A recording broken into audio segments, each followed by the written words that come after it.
he took one of the man's ribs and closed up the place with flesh. Then the Lord God made a woman from the rib he had taken out of the man, and he brought her to the man.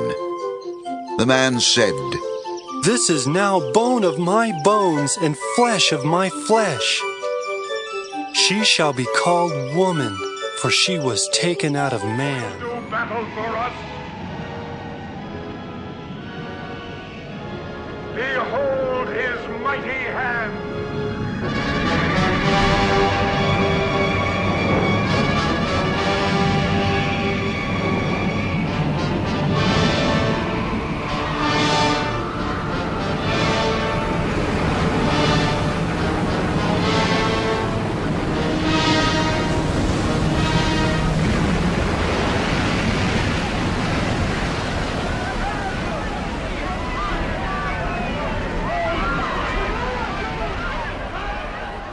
Poseidon, but they are endowed with supernatural powers of sorts.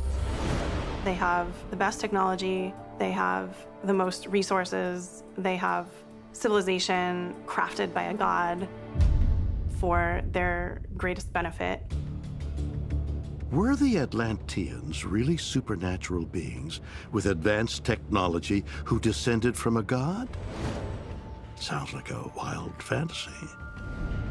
But just like the rest of the Atlantis story, it begs the question, is there any way that it could possibly be true? Have you ever noticed these small circles on pharaohs' crowns? Do you want to know what it is? The answer is quite surprising, and you will discover it at the end of this video. I have always been intrigued by ancient Egyptians' crowns. Their shapes and designs are so unique. They look nothing like what today we consider a crown, yet they can be classified among the first crowns in human history. Did you know that the ancient Egyptian pharaohs used a number of different crowns?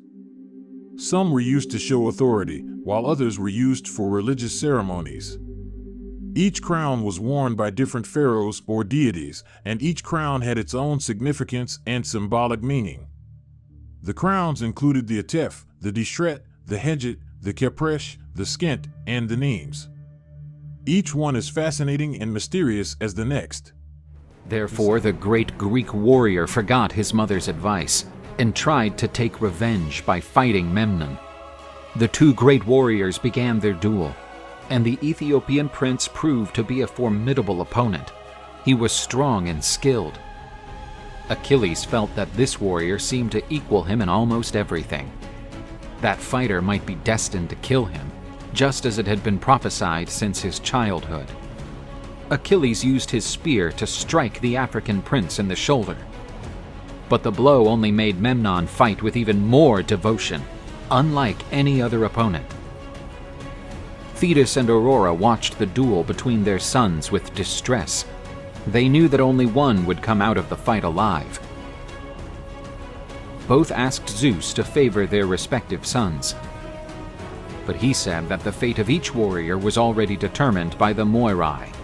Not even he could go against the Ladies of Destiny.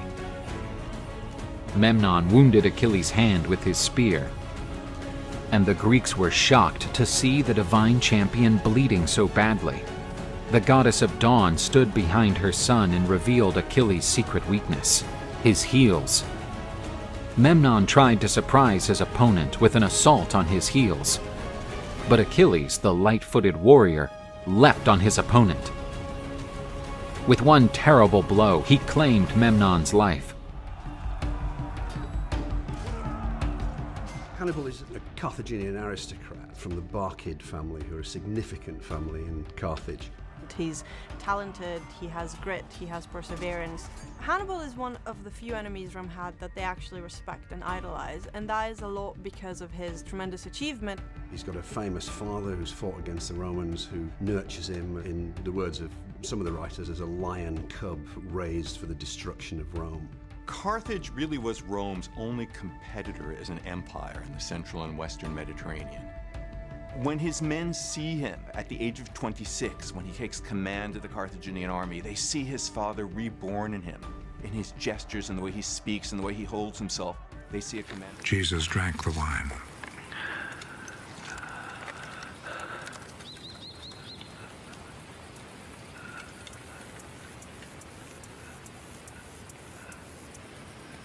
It is finished. Then he bowed his head and gave up his spirit.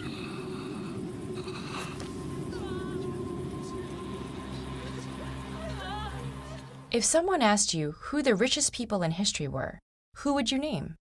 Perhaps a billionaire banker or corporate mogul like Bill Gates or John D. Rockefeller. How about African King Musa Kita I? Ruling the Mali Empire in the 14th century CE, Mansa Musa, or the King of Kings, amassed a fortune that possibly made him one of the wealthiest people who ever lived. But his vast wealth was only one piece of his rich legacy. My lord, what is your will? Pray. Chuck, come hither. What is your pleasure? Look in my face. Let me see your eyes. What horrible fancy is this? Why, what art thou? Your wife. My lord, your true and loyal wife. Come. Swear it. Damn thyself. Swear thou art honest. Heaven doth truly know it. Heaven doth truly know thou art false as hell. To whom? My lord, with whom? How am I false? Ah, Desdemona. Cuauhtemoc last-ditch effort to push back the Spaniards was to elect a sacred Quetzal warrior.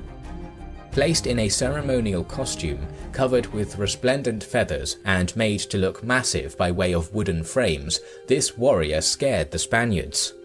Pushing through, this warrior is said to have captured 3 men at once and dragged them to Cuauhtemoc for immediate sacrifice. The Spaniards began to withdraw, and Mexica morale increased as the Quetzal pushed further.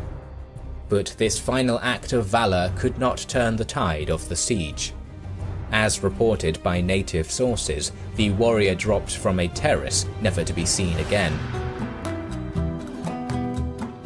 The Mexica could fight no more. To his legacy. An English ship, the White Lion, docks at Point Comfort at the mouth of the James River. The captain unloads his cargo. Some 20 and odd Negroes, as John Rolfe describes them in a letter to the Virginia Company. Seized from a Portuguese slave ship, they are the first Africans to set foot in Jamestown.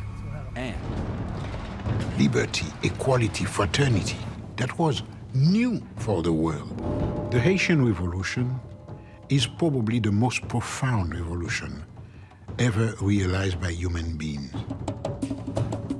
The only place where slaves created a nation. I will not be afraid. What can a mere man do to me? Follow the sound of Lincoln's cannons. My family is with me forever.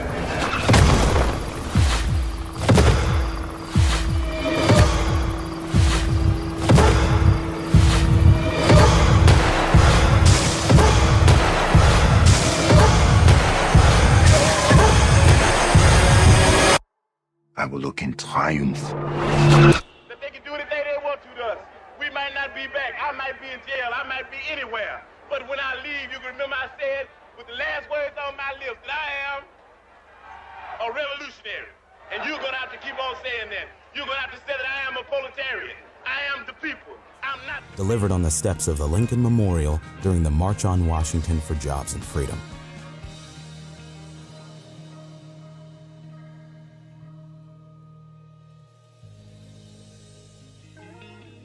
I have a dream that my 4 little children will one day live in a nation where they will not be judged by the color of their skin, but by the content of their character. I have a dream today. The March on Washington served as a massive push for economic and political justice for African Americans. Held during the years celebrating the 100th anniversary of the Emancipation Proclamation, crowds marched on the National Mall to watch a variety of musical performances and speeches. Dr. King, a Baptist preacher and prominent civil rights leader. I stand here today humbled by the task before us, grateful for the trust you've bestowed, mindful of the sacrifices borne by our ancestors. I thank President Bush for his service to our nation.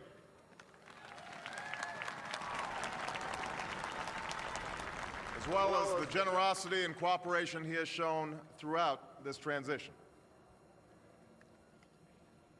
44 Americans have now taken the presidential oath. The words have been spoken during rising tides of prosperity and the still waters of peace. Yet, every so often, the oath is taken amidst gathering clouds and raging storms. At these moments, America has carried on not simply because of the skill or vision of those in high office, but because we, the people, have remained faithful to the ideals of our forebears and true to our founding documents. So it has been, so it must be with this generation of Americans. That we are in the midst of crisis is now well understood.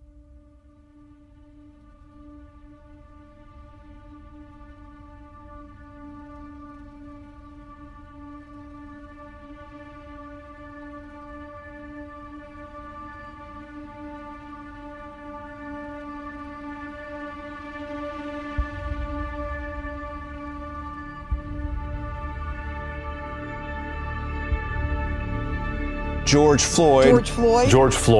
Floyd repeatedly told the officers that he could not breathe after an officer knelt on his neck.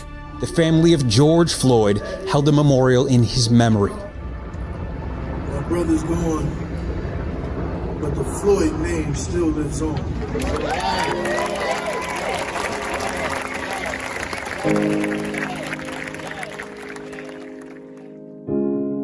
George Floyd. You are gone, but not forgotten.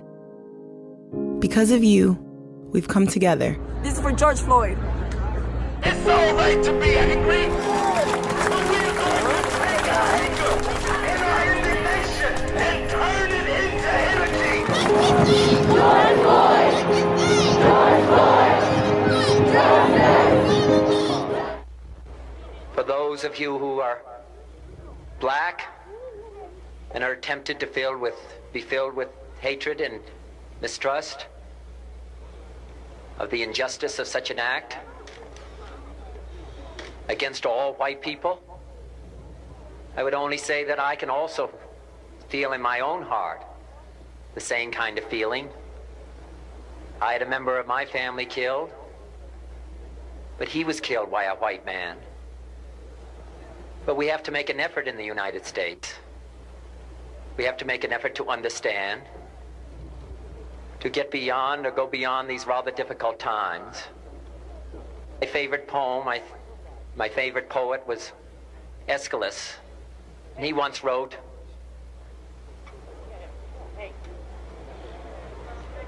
"Even in our sleep, pain which cannot forget falls drop by drop upon the heart, until in our own despair, against our will, comes wisdom through the awful grace of God." What we need in the United States is not division. What we need in the United States is not hatred. What we need in the United States is not violence and lawlessness, but is love and wisdom and compassion toward one another, feeling of justice toward those who still suffer within our country, whether they be white or whether they be black.